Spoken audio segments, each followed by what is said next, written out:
नमस्कार दोस्तों, मेरा नाम है विवेक और आप सभी का स्वागत है आपके अपने YouTube channel current affairs by Ravi पर।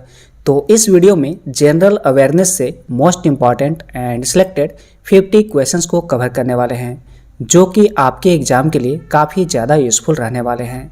तो आइए स्टार्ट करते हैं फर्स्ट क्वेश्चन से। फर्स्ट क्वेश्चन है हमारा, शेर ए पंजाब के नाम से इनमें से कौन मशहूर थे? सही उत्तर है लाला लाजपत राय। तो लाला लाजपत राय को शेर ए पंजाब के नाम से जाना जाता था। शेर ए पंजाब व पंजाब केसरी के नाम से लाला लाजपत राय प्रसिद्ध थे और ये भारतीय कांग्रेस में गर्म दल के नेता थे। अगला क्वेश्चन है, जब भारत स्वतंत्र हुआ तो उस समय कांग्रेस के अध्यक्ष या फिर चेयरमैन कौन थे? सही उत्तर है जेबी कृपलानी। तो जेबी कृपलानी जब भारत स्वतंत्र हुआ था उस समय के कांग्रेस के अध्यक्ष थे। जेबी कृपलानी का वास्तविक नाम जीवट राम भगवान दास था और इन्होंने वर्ष 1946 में मेरठ में आयोजित भारतीय राष्ट्रीय कांग्रेस के अधिवेशन की अध्यक्षता किए थे। अगला क्वेश्चन है फ्रेंड्स, इनमें से कौन सा देश ब्रिक्स का सदस्य देश नहीं है? सही उत्तर है इंडोनेशिया। तो इंडोनेशिया देश ब्रिक्स का सदस्य देश नहीं है। ब्रिक्स का अवधारणा वर्ष 2001 में गोल्डमैन सैक्स के तात्कालिक अध्यक्ष जिम ओ नील ने प्रस्तुत की थी। अगर ब्रिक्स की बात करूं फ्रेंड्स तो यहाँ पर बी फॉर ब्राज़ील होगा, जो कि इसका सदस्य देश है, R for Russia, I for India and C for China and S for South Africa. तो ये सभी 5 जो देश हैं ब्रिक्स का सदस्य देश हैं। और वीडियो के लास्ट में आपको बताना है फ्रेंड्स कि आपने आउट ऑफ 50 क्वेश्चंस में से आपने कितना सही और कितना गलत करा है, कमेंट बॉक्स में ज़रूर बताएं। अगला क्वेश्चन है, सियाचिन ग्लेशियर को लेकर किन देशों में विवाद है? सही उत्तर है भारत और पाकिस्तान। तो भारत और पाकिस्तान देश के बीच सियाचिन ग्लेशियर को लेकर विवाद है और यह विश्व का सबसे ऊंचा युद्ध स्थल है सियाचिन ग्लेशियर, और इस हिम नद को लेकर भारत पाकिस्तान के मध्य विवाद है। अगला क्वेश्चन है, नल्ला मल्ला की पहाड़ियाँ किस राज्य में स्थित हैं? सही उत्तर है आंध्र प्रदेश। तो नल्ला मल्ला की पहाड़ियाँ आंध्र प्रदेश में पाई जाती हैं और ये पहाड़ियाँ पूर्वी घाट के नीलगिरी पहाड़ियों का पूर्वी विस्तार है। भैरानी कोड्डा नल्ला मल्ला पहाड़ी का सबसे ऊंचा शिखर है। अगला क्वेश्चन है, आंध्र प्रदेश और तमिलनाडु के तटीय भूभाग को क्या कहते हैं? सही उत्तर है कोरोमंडल तट।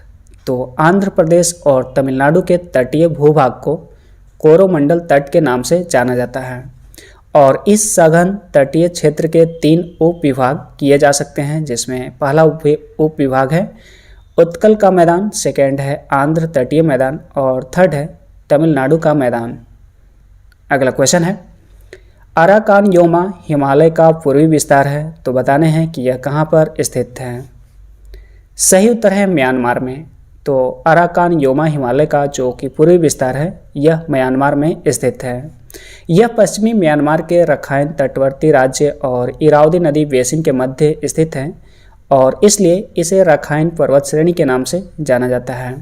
तो यहाँ पर देख रहे हैं फ्रेंड्स कि हालांकि मैं इस सेशन में टोटल 50 क्वेश्चंस करने वाले हैं, लेकिन इंपॉर्टेंट पॉइंट्स के रूप में ऑलमोस्ट आपका 70+ क्वेश्चंस कवर होने वाले हैं, जो कि आपके एग्जाम के लिए काफ़ी ज़्यादा महत्वपूर्ण है।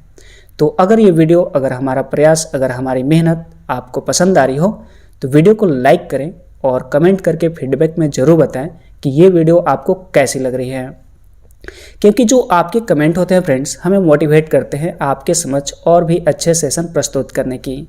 आते हैं नेक्स्ट क्वेश्चन में, केरल के तट को क्या कहते हैं? तो मैं जब भी क्वेश्चन करता हूं फ्रेंड्स तो आप इसका आंसर कमेंट बॉक्स में करें और पहले पॉज कर लें, उसके बाद कमेंट बॉक्स में करें और उसके बाद इसका आंसर देखा करें।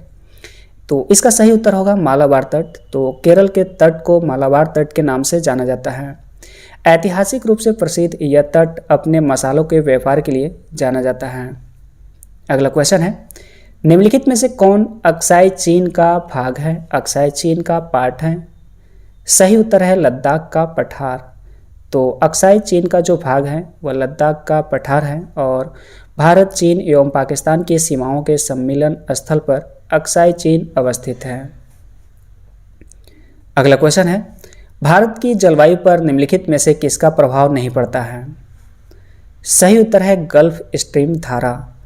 तो भारत की जलवायु पर गल्फ स्ट्रीम धारा का कोई प्रभाव नहीं पड़ता है। भारतीय प्रायद्वीप हिंद महासागर में स्थित है, जिस पर मानसून और भूमध्य रेखा का प्रभाव पड़ता है। इस पर मानसून का प्रभाव पड़ता है, भूमध्य रेखा का प्रभाव पड़ता है और हिंद महासागर का भी प्रभाव पड़ता है, लेकिन गल्फ स्ट्रीम धारा का भारत की जलवायु पर किसी भी तरह का कोई प्रभाव नहीं पड़ता है।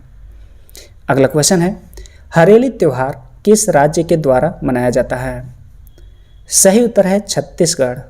तो छत्तीसगढ़ राज्य में हरेली त्यौहार मनाए जाते हैं।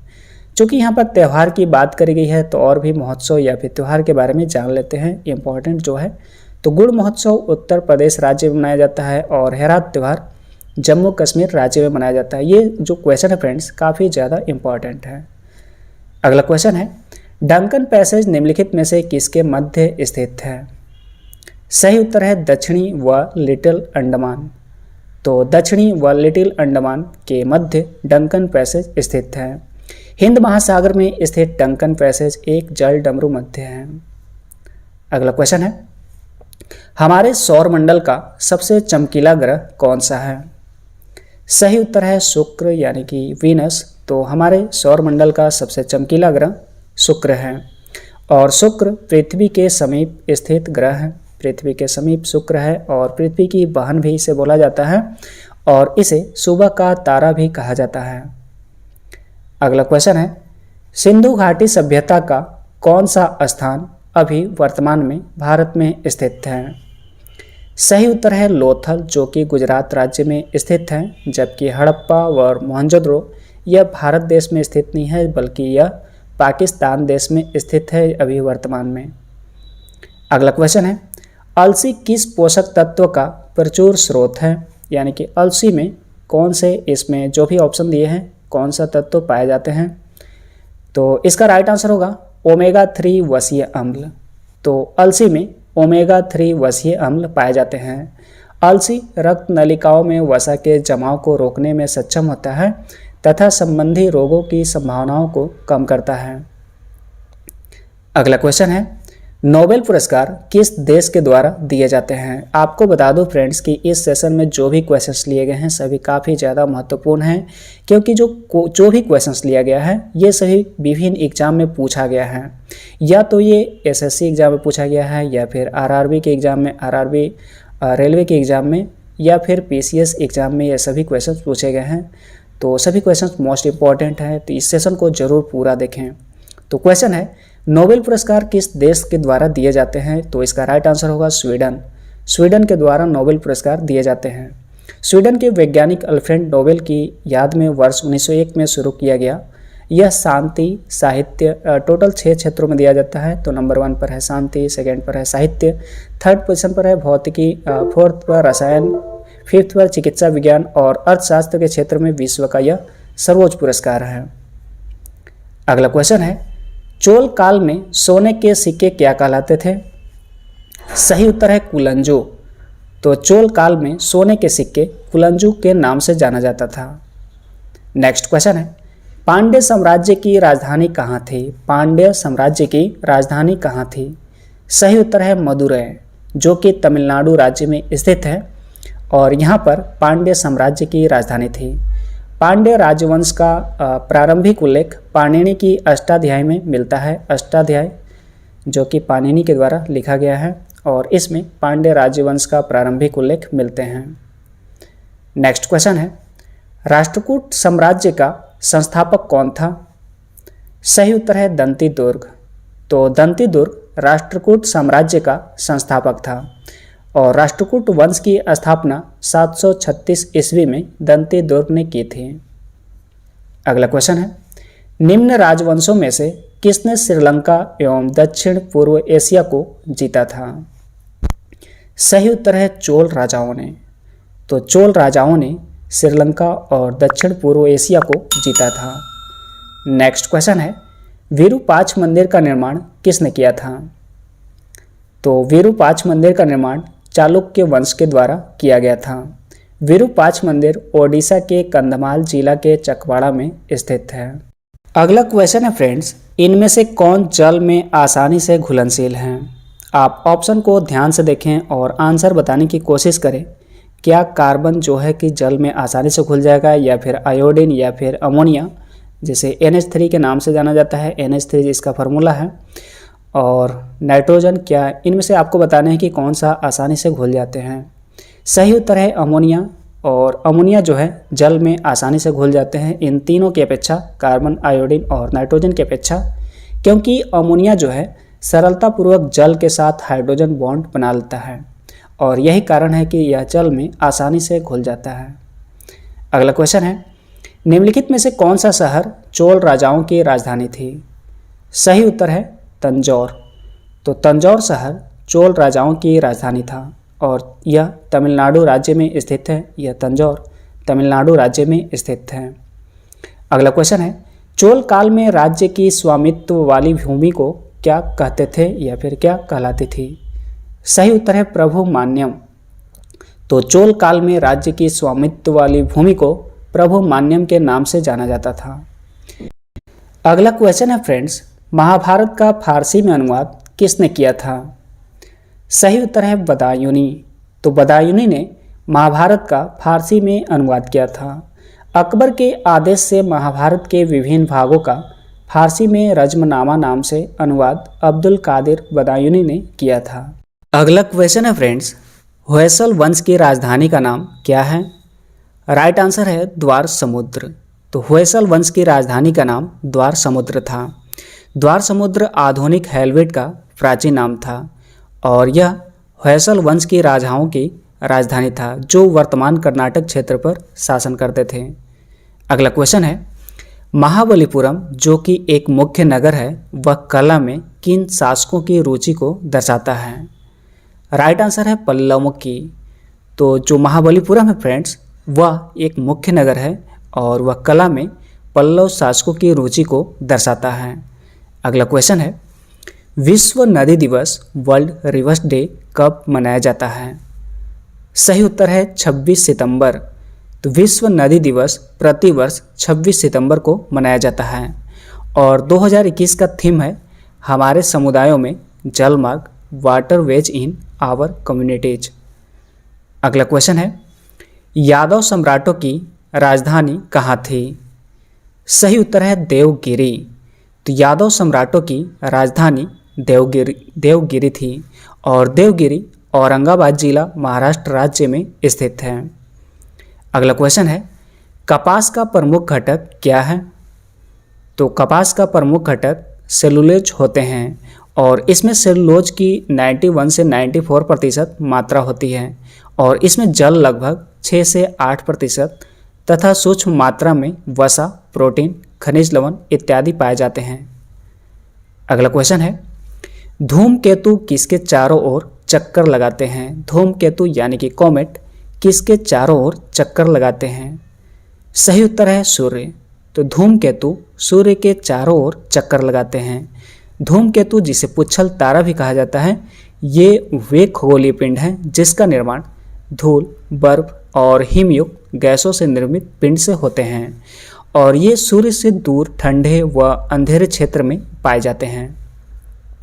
नेक्स्ट क्वेश्चन है, चोल राजाओं ने किस धर्म को संरक्षण प्रदान किया था? सही उत्तर है शैव धर्म। तो चोल राजाओं ने शैव धर्म को संरक्षण प्रदान किया था। अगला क्वेश्चन है, संसद के दोनों सदनों का संयुक्त सत्र कौन बुला सकता है? सही उत्तर है राष्ट्रपति। तो राष्ट्रपति संसद के दोनों सदनों का संयुक्त सत्र बुला सकता है। संविधान के अनुच्छेद 108 के तहत संयुक्त अधिवेशन की अध्यक्षता लोकसभा के अध्यक्ष के द्वारा किया जाता है, लेकिन जब सत्र बुलाने की बात आएगी तो सत्र बुलाने का काम राष्ट्रपति करेंगे, दोनों सदनों का संयुक्त सत्र। अगला क्वेश्चन है, भारतीय संविधान में निम्नलिखित में से किस पद का उल्लेख नहीं है? सही उत्तर है उप प्रधानमंत्री। तो उप प्रधानमंत्री का भारतीय संविधान में उल्लेख नहीं है। भारत का उप प्रधानमंत्री भारत सरकार की कैबिनेट का एक सदस्य होता है और जो यह पद है उप प्रधानमंत्री का पद, यह पद संवैधानिक पद नहीं है। अगला क्वेश्चन है, उप प्रधानमंत्री पद की व्यवस्था इस ऑप्शन के अनुसार बताने हैं। क्या वह राष्ट्र के हित में नहीं है, या फिर राजनीतिक व्यवस्था को कमजोर करती है उप प्रधानमंत्री की पद, या फिर प्रधानमंत्री के हित में नहीं है? तो आप सही उत्तर बताएं कमेंट बॉक्स में। इसका राइट आंसर होगा ऑप्शन नंबर बी, यानी कि राजनीतिक व्यवस्था को कमजोर करती है। उप प्रधानमंत्री का जो पद होता है वह राजनीतिक व्यवस्था को कमजोर करती है। अगला क्वेश्चन है, भारत के उपराष्ट्रपति पर अभियोग किसके द्वारा लगाया जा सकता है? सही उत्तर है राज्यसभा। तो राज्यसभा के द्वारा भारत के उपराष्ट्रपति पर अभियोग लगाया जा सकता है और ऐसा भारतीय संविधान के अनुच्छेद 67 ख के अंतर्गत किया जा सकता है। भारत के जो संविधान के अनुच्छेद 67 का ख है उसके तहत राज्यसभा के द्वारा उपराष्ट्रपति पर महाभियोग लगाया जा सकता है। अगला क्वेश्चन है, the long game how the Chinese negotiate with India पुस्तक को किसने लिखा है? सही उत्तर है विजय गोखले। यहाँ पर देख सकते हैं ये हैं विजय गोखले और इन्होंने the long game how the Chinese negotiate with India पुस्तक को लिखा है। अगला क्वेश्चन है, शाही लीची किस राज्य का जीआई टैग है? सही उत्तर है बिहार। तो बिहार राज्य का शाही लीची इसे जीआई टैग प्रदान किया गया है। दार्जिलिंग की चाय जो है उसे जीआई टैग प्रदान करने वाला यह पहला उत्पाद है और इसे 2004-05 में यह दर्जा दिया गया था जीआई टैग का। अगला क्वेश्चन है, भारत के प्रथम उप प्रधानमंत्री कौन थे? सही उत्तर है सरदार वल्लभ भाई पटेल, जिन्हें लौह पुरुष के नाम से भी जाना जाता है और ये भारत के प्रथम उप प्रधानमंत्री सिलेक्ट हुए थे और पहली बार इस पद का सृजन लोकसभा के दौरान प्रधानमंत्री जवाहरलाल नेहरू द्वारा किया गया था। अगला क्वेश्चन है, मुस्लिम महिला अधिकार दिवस कब मनाया जाता है? सही उत्तर है 1 अगस्त। तो 1 अगस्त को अब प्रतिवर्ष मुस्लिम महिला अधिकार दिवस मनाया जाता है और यह दिवस 1 अगस्त को 3 तलाक बिल की पृष्ठभूमि में मनाया जाता है और इसे 1 अगस्त 2019 को संसद से मंजूरी दी गई थी। अगला क्वेश्चन है, निम्नलिखित में से किस देश का अलिखित संविधान है, यानी कि लिखा हुआ संविधान नहीं है? सही उत्तर है यूनाइटेड किंगडम। तो यूनाइटेड किंगडम का अलिखित संविधान है और अगर ये पूछा जाए फ्रेंड्स कि सबसे पहला संविधान किसके द्वारा लिखा गया था, तो आपको बताना है यूएसए के द्वारा।